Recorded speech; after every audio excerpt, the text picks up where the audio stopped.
Bonjour. En 2019, nous avons commémoré le 80e anniversaire de la retirade, l'exode des républicains espagnols vers la France à la fin de la guerre civile espagnole.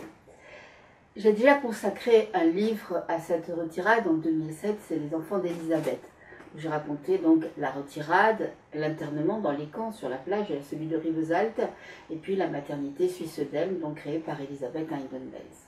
J'ai eu donc forcément envie d'y revenir. Et pour raconter quoi? Raconter comment on était arrivé là.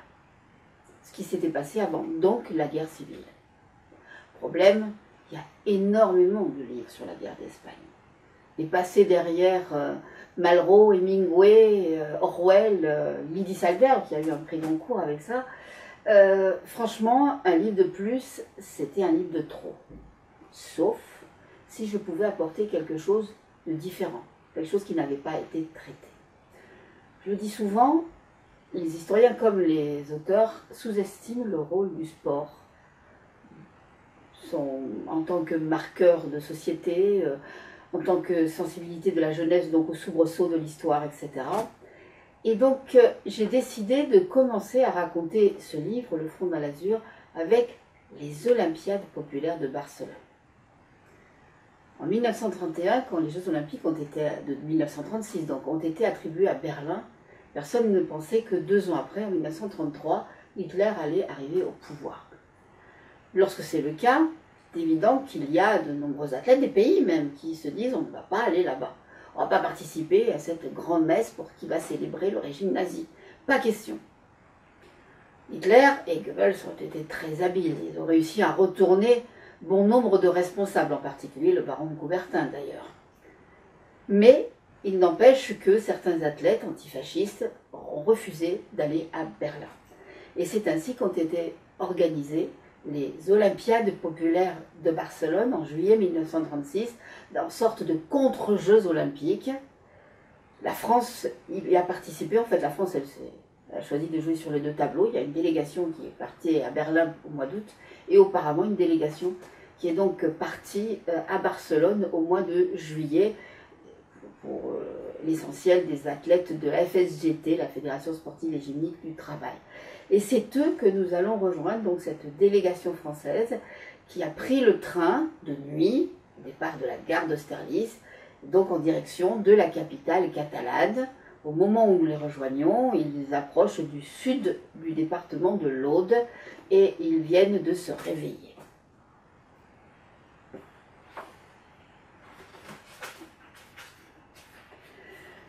Réveillez-vous les marmottes, il ne faut pas que vous manquiez ça. Secouée par une main aussi impatiente que vigoureuse, Odette ouvrit un œil ensommeillé sous ses boucles blondes en bataille.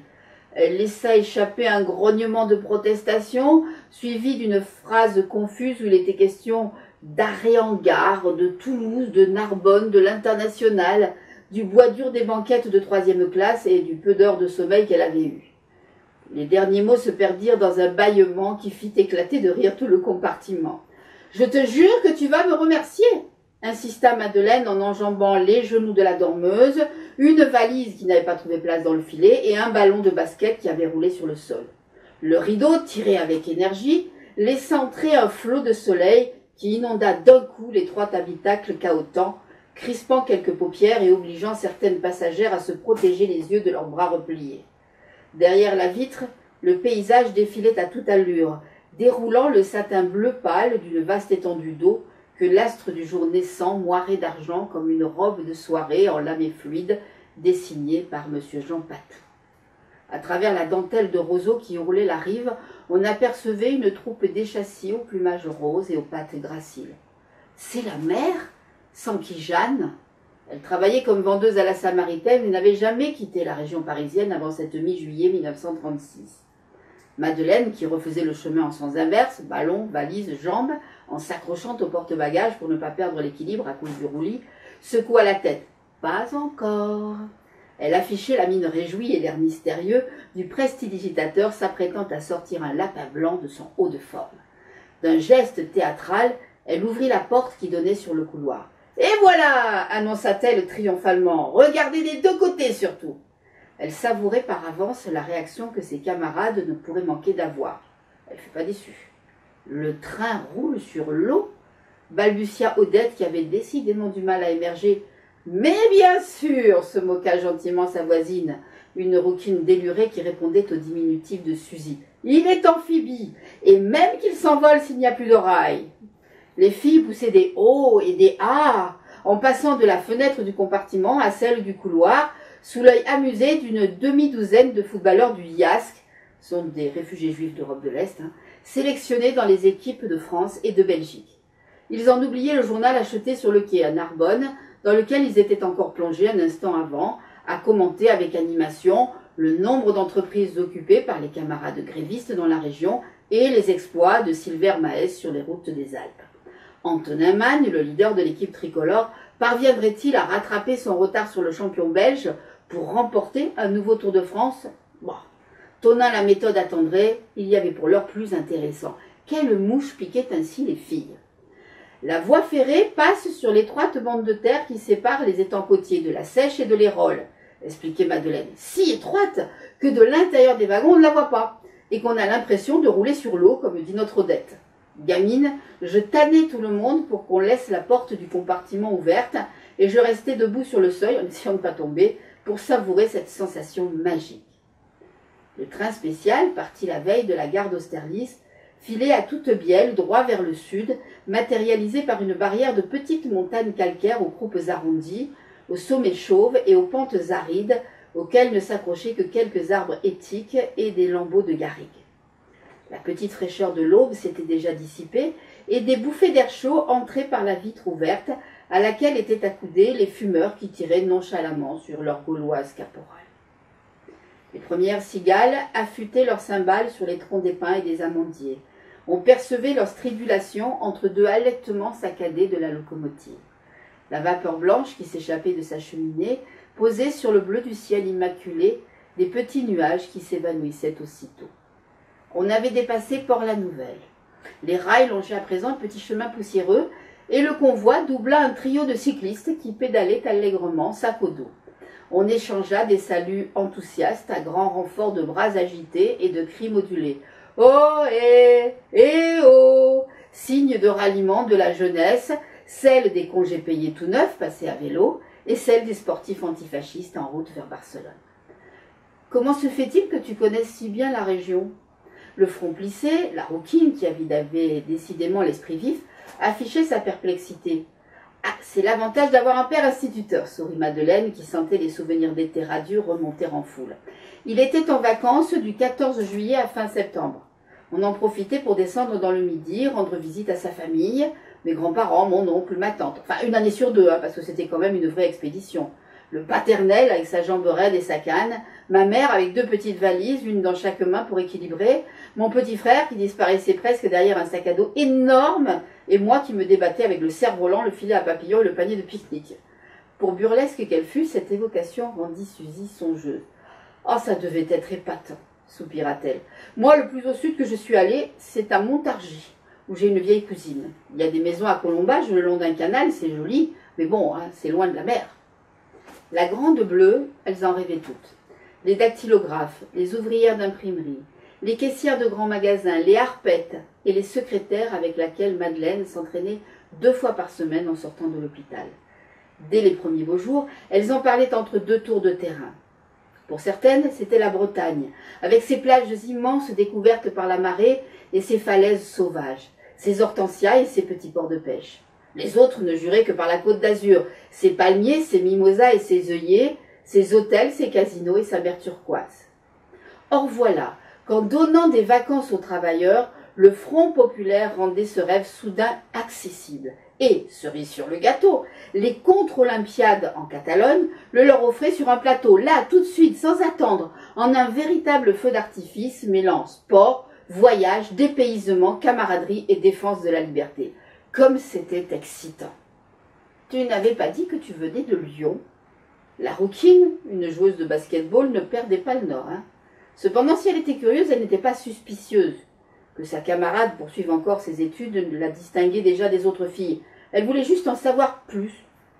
Madeleine ne s'en offusqua pas et répondit de bonne grâce, le dos toujours calé contre le chambranle de la porte, jambes écartées, un pied dans le couloir, l'autre dans le compartiment pour ne pas chuter. L'air du pays lui faisait oublier son chemisier de coton froissé, sa nuque ankylosée et ses muscles endoloris. Ah, vivement ce soir qu'on se couche dans un vrai lit, hein. C'est peu de dire que le train transportant la délégation des athlètes français n'avait pas le confort luxueux de l'Orient Express. Suzy, optimiste et engagée, avait eu beau proclamer que, bientôt avec la victoire du prolétariat, tout le monde voyagera en première, on en était encore loin. Lyon, c'est la ville où mon père a rencontré ma mère en 1915, expliqua-t-elle. Il avait été grièvement blessé dans la main de Massige et évacué vers l'Hôtel-Dieu avant d'être transféré à l'hôpital complémentaire du lycée de jeunes filles de la place Edgar Quinet dans le 6e arrondissement. Il était dans un sale état, hein, mais un ange s'est dévoué pour le soigner et le réconforter. Yvonne, une demoiselle de bonne famille dont il est vite devenu le malade préféré. Ils sont tombés amoureux et, firmement rétablis, ils se sont mariés après la guerre. Ils sont restés à Lyon où mon frère et moi sommes nés et avons grandi. Derrière Suzy, toutes les filles l'écoutaient bouche bée. Comme c'est romantique, soupira Odette tout en continuant à brosser ses cheveux blonds que cette nuit à la dure avait quelque peu emmêlés. On dirait un film. Je verrais bien Pierre Freinet et Simone Simon dans les rôles principaux. Madeleine réprima un sourire. Bien vu. Sans le savoir, l'ingénue avait plutôt visé juste. Elle imaginait bien ses parents en noir et blanc se donnant la main tandis qu'un accordéon jouait en sourdine et que le mot « fin » s'inscrivait sur l'écran. Barcelona. Un beuglement modulé vint brutalement dissiper cette évocation poétique à la Marcel Carnet. À l'autre bout du wagon, une chorale impromptue s'époumonnait à reprendre des airs à la mode en adaptant les paroles à l'aventure qui leur tendait les bras. Après avoir joyeusement massacré donc Marinella, en imitant l'accent traînant et sirupeux de Tino Rossi, les chanteurs enchaînaient maintenant en détaillant couplet après couplet les méfaits du chancelier Hitler outre-Rhin, interpellant le vieux baron, chantre de l'olympisme qui l'avait adoubé. Mais à part ça, monsieur de Coubertin, tout va très bien, inspiraient les camarades. Et le midi en question où tu passais tes vacances, c'était où exactement? Intervint Suzy, sourde aux vocalises qui résonnaient dans le wagon, et beaucoup moins sentimentale que sa voisine. Madeleine prit le temps de jeter un nouveau coup d'œil par la fenêtre du couloir avant de répondre. Le calcaire des Corbières, presque blanc sous le soleil, haut dans le ciel, s'effaçait. Les collines s'abaissaient, le train pénétrait dans la plaine du Roussillon. Juste au bon moment.